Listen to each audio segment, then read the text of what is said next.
تو پھر طبیعت عمل کی طرف خود راغب ہو جاتی ہیں، طبیعتیں فکر کی طرف ضرور راغب ہو جاتی ہیں، طبیعتیں اس کو حاصل کرنے کے لیے ضرور تیار ہو جاتی ہیں۔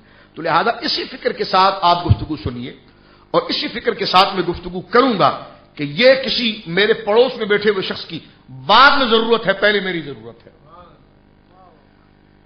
پہلے شریعت مطہرہ مجھ سے اس بات کا مطالبہ کرتی ہے کہ میں اسے اپنے اوپر نافذ کروں، اور میں اسے اپنے اوپر نافذ کر کے ان اچھی باتوں کو لے کر میں اپنے آپ کو سدھاروں، اور جب میں سدھروں گا تو یہی مزاج میں اپنے دوسرے میں منتقل کروں گا، اور دوسرے سے تیسرے پر منتقل کروں گا۔ یہ ہے وہ اسلامی سوسائٹی، اور یہ ہے وہ اسلام کا مزاج اور مفہوم جو قرآن اپنے قاری سے چاہتا ہے، جو قرآن اپنے معلم سے چاہتا ہے، جو قرآن ہر کلمہ گو مسلمان سے چاہتا ہے۔ جب طبیعتیں اس حوالے سے تیار ہوتی ہیں تو آئیے آپ نظام مصطفیٰ کی وہ 9 اصولوں پر ہم گفتگو کرتے ہیں، جن میں سے پہلا اصول جو ہے وہ شرک کی مذمت ہے۔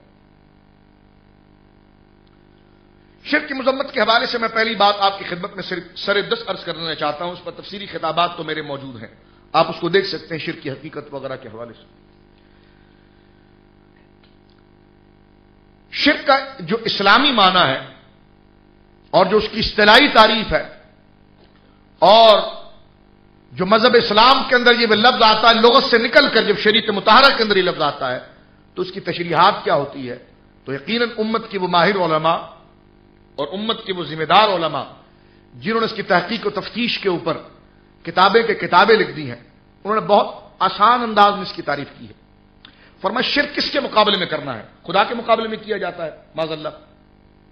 تو جب خدا کے مقابلے میں کیا جاتا ہے تو پھر شرک کے 2 اصل بنیاد بنتی ہے، ایک تو ذات خدا میں شریک کرنا، اور ایک ہے صفات خدا میں شریک کرنا۔ ذات خدا میں شریک کرنا، صفات میں شریک کرنا۔ ایک تو یہ ہے کہ جناب کسی کو کسی سے شریک کیا جائے تو جس سے شریک کیا جا رہا ہے اس کا ہونا بھی تو پہلے ممکن ہے کہ وہ ہے بھی یا نہیں ہے، سمجھ رہے میری بات؟ اس کا وجود ہے بھی یا نہیں ہے؟ اگر اس کا وجود ہی نہیں ہے تو اس سے شریک کرنے کا کیا مطلب ہے؟ تو لہذا جس سے شریک کیا جاتا ہے تو اس کا وجود ہونا پہلے ضروری ہے، اور وہ وجود ہی اس کی ذات ہے۔ لہذا اب اگر آپ یا تو کسی چیز کو کسی چیز سے اگر تشبیہ دیتے ہیں، شریک کرتے ہیں، یا تو اس کی ذات میں دیتے ہیں کہ جس طرح یہ بنا ہوا ہے اس طرح یہ بنا ہوا ہے، تو جس سے تشبیہ دے رہے ہیں اس کا تو ہونا بھی ضروری ہے نا۔ تو لہذا اگر آپ اس کو ذات میں شریک کرتے ہیں تو جس طرح یہ بنا ہے اس طرح یہ بھی بنا ہے، تو یہ ہو گیا ذات میں شریک۔ اور اگر اس کی صفات اور صلاحیت میں شریک کرتے ہیں کہ جناب ذات سے کوئی سروکار نہیں، لیکن یہ چیز جو کر کے دکھاتی ہے یہ بھی وہ کر کے دکھاتی ہے، تو یہ ہو گئی اس کے صفات میں شریک۔ تو بلا تشبیہ شرک جب قرآن نے کہا ہے تو ظاہر سی بات ہے یہ نظریات اسلامیہ کی بات ہے، توحید کے مقابلے پر کہا گیا ہے، تو اب اللہ کے مقابلے میں شریک کرنا ہے تو اس کا معنی ذرا آسان انداز میں سمجھ لیجئے کہ ایک تو ہے جس طرح کے 2 ہی چیزیں ہوتی ہیں، یا تو ذات میں شریک ہوگا یا اس کے کام میں شریک ہوگا۔ تو اب ایک ہے شرک فی الذات اور ایک ہے شرک فی الصفات۔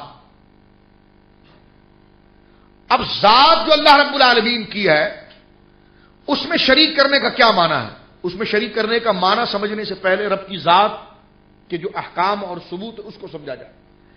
اب رب کریم ہے تو اس کا ترجمہ یہ ہوا کہ اس کا وجود ہے۔ اچھا وجود ہی ذات ہے تو جب وہ ہے تو کب سے ہے، کس سے ہے؟ تو اب جواب آتا ہے کہ وہ ہمیشہ سے ہے اور کسی سے نہیں ہے، کہ وہ واجب الوجود ہے۔ اس کو پھر شریعت کی اصطلاح میں کہہ دیا جاتا ہے واجب الوجود ہے۔ واجب الوجود کی معنی کیا ہوتا ہے کہ اللہ رب العالمین واجب الوجود ہے۔ تو واجب الوجود کا معنی کیا بنے گا؟ واجب الوجود کا معنی یہ بنے گا کہ اس کا وجود واجب ہے، یعنی اس کا ہونا ضروری ہے، اس کا ہونا ضروری ہے اور اس کا نہ ہونا محال ہے۔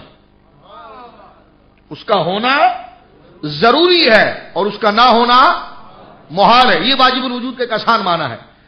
اور دوسرا معنی واجب الوجود کا یہ بھی آپ کر سکتے ہیں کہ وہ ہمیشہ سے ہے اور ہمیشہ رہے گا۔ ایک معنی واجب الوجود کا آپ یہ کر سکتے ہیں کہ جناب وہ ہمیشہ سے ہے اور ہمیشہ رہے گا. اب شریک کرنے کی بات آ رہی ہے نا. اب جب تک جس چیز کو ملایا جا رہا ہے ذات میں، اس میں جب تک یہ وصف نہ مانے جائے تو شریک کرنا تو پھر نہ ہوا. کیونکہ جس کے ساتھ شریک کیا جا رہا ہے اس کی تو خاصیت یہ ہے کہ وہ واجب الوجود ہے، وہ واجب الوجود ہے.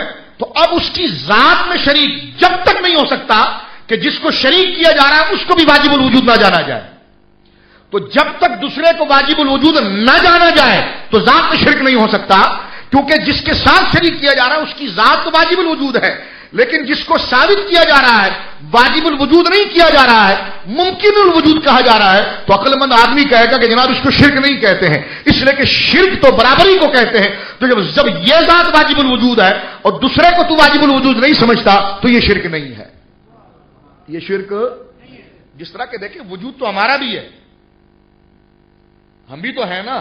آسمان کا بھی وجود ہے، زمین کا بھی وجود ہے، مخلوق کا بھی وجود ہے اور اللہ کا بھی وجود ہے. تو لفظی اشتراک میں لفظ میں تو دونوں کو وجود کہا گیا. لفظ میں جب ذکر کرنے میں تو دونوں کو وجود کہا گیا. تو کبھی کبھی ہمارے نادان دوست شرک کا فتویٰ صرف بولنے پر لگا دیتے ہیں، جبکہ یہاں پر بھی بولنا ایک جیسا ہے کہ اللہ بھی موجود ہے، ہم بھی موجود ہیں. آپ بھی یہاں موجود ہیں نا، اور اللہ رب العالمین بھی موجود ہے. آپ کی بھی ذات ہے، اللہ کی بھی ذات ہے، آپ کا بھی وجود ہے، اللہ کا بھی وجود ہے. ٹھیک ہے. لفظ بولنے میں کیفیت اور معنی کو الگ رکھیے. تو ہمیشہ شرک کا اطلاق لفظوں سے نہیں ہوگا جب تک معنوں میں اتحاد نہ آئے. یہ تو ضرور کہا گیا کہ اللہ کا بھی وجود ہے اور آپ کا بھی وجود ہے. یہ شرک اس لیے نہیں ہوا کہ کہنے والا اس بات کا قائل ہے کہ اللہ کے وجود کا معنی اور آپ کے وجود کا معنی اور ہے. تو جب تک ذات کے اندر اسی کیفیت، اسی ہیت، اسی تناظر، اسی نظریے، اسی اصول کے ساتھ دوسرے کو شریک نہ کریں اس وقت تک شرک فی ذات کا کوئی نظریہ پیدا ہوتا ہے. تو لہذا اس لیے علماء نے شرک کے دو بنیادی اصول رکھے ہیں. ایک ہے شرک فی ذات اور ایک شرک فی صفات. شرک فی ذات کیا ہے کہ جی اللہ رب العالمین واجب الوجود ہے. ہاں اب اگر کوئی یہ کہے کہ یہ فلاں درخت، یہ فلاں پیڑ، یہ فلاں پھل، یہ فلاں پتھر، ٹھیک ہے، اور یہ فلاں شے، یہ بھی ہمیشہ سے اور ہمیشہ رہے گی معاذ اللہ، اور یہ خود سے ہے بغیر کسی کے کیے، تو اب نظریہ بالکل اس طرح ہو گیا جس طرح اللہ کے لیے رکھا گیا. تو اب یہ کہنا بالکل درست ہوگا کہ یہ مشرک ہے اس لیے کہ اس نے ذات میں اس کو شریک کیا ہے.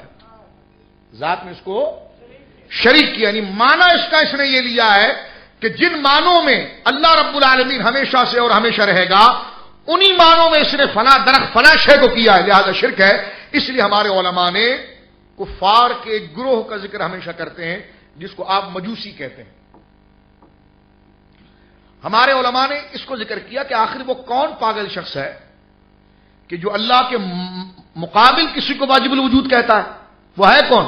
تو ہمارے علماء نے کہا جی وہ مجوسی ہے کہ وہ آگ کو واجب الوجود کہتا ہے. آگ کے ہونے کو، آگ کے وجود کو وہ واجب کہتا، اور وہ کہتا یہ ہمیشہ سے اور ہمیشہ رہے گی. تو لہذا اس کو مشرک اس بنا پر کہا گیا مجوسی کو کہ وہ اللہ کی ذات میں آگ کو شریک کرتا ہے. اور جبکہ اسلامی نظریہ یہ ہے کہ اللہ رب العالمین کی ذات کا بھی کوئی شریک نہیں، صفات کا بھی کوئی شریک نہیں. یعنی جس طرح اس کی ذات واجب الوجود ہے تو صرف اسی ہی کی ذات واجب الوجود ہے، باقی جتنی بھی ذاتیں وہ اس کے کرم سے ہیں، اس کے کن سے ہے، اس کے حکم سے ہے. لیکن وہ ذات جو ہمیشہ سے ہے اور ہمیشہ رہے گی بغیر کسی کے بنائے بنی ہے، وہ صرف اللہ رب العالمین کی ذات ہے. وہ صرف اللہ رب العالمین کی ذات. تو یہ ہے ذات میں شریک کرنا. اور ایک ہے صفات میں شریک کرنا. جس طرح کہ دیکھیے ذات کی کچھ صفتیں ہوتی ہیں، جیسا حسن اس کی ایک صفت ہے، کسی بھی ذات کی ایک صفت ہوتی ہے، حسن اس کی صفت ہے، علم اس کی صفت ہوتی ہے، قدرت و طاقت اس کی صفت ہوتی ہے.